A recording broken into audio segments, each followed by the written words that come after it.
আজকে আমরা প্রায় অনেক বছর পর যাচ্ছি মামাবাড়ি। আমি তো অনেক বছর পরেই যাচ্ছি, দিদি অনেক দিন আগেও গেছিল রিসেন্ট। বাট আমি তো অনেক বছর পরেই আজকে যাচ্ছি মামাবাড়ি। সো হাই এভরিওয়ান, কেমন আছো তোমরা সবাই?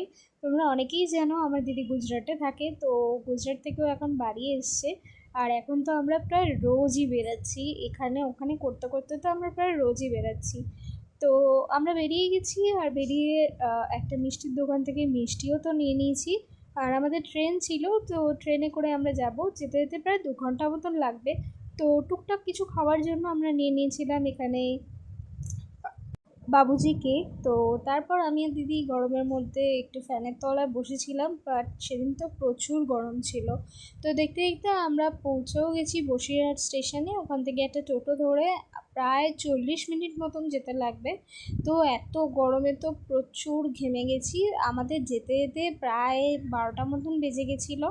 তো তারপর এইটাই হচ্ছে আমাদের মামা বাড়ি, অনেক বছর পর তো আসলাম এখানে। আর এখন আমার দুই মামা এখানে রান্না করছে, আর ছোট মামাও তো রান্না করবে। তো আজকে তো ছোট মামার ঘরেই খাবো। আর মামি তো এখন সকালের ব্রেকফাস্টে দিয়ে দিল, যদিও এটা ব্রেকফাস্ট না, ব্রাঞ্চ। তো আমাদের দিয়ে দিল একটু প্রসাদ। আর মামা তো নতুন বাড়ি করছে, তো ওর জন্য আমি ডিসাইড করে দিয়েছিলাম যে যে লাইট টাইলসগুলো, তো সেগুলোই কেমনভাবে বসিয়েছে সেটাই দেখাচ্ছিল মামি আর কি। তো তারপর তো লাঞ্চটা সেরে নিয়ে এখন একটু রেস্ট নিয়ে তো আমরা এখন বেরিয়ে যাচ্ছি বাড়ির দিকে, কারণ আবার তো বিকালবেলা একটু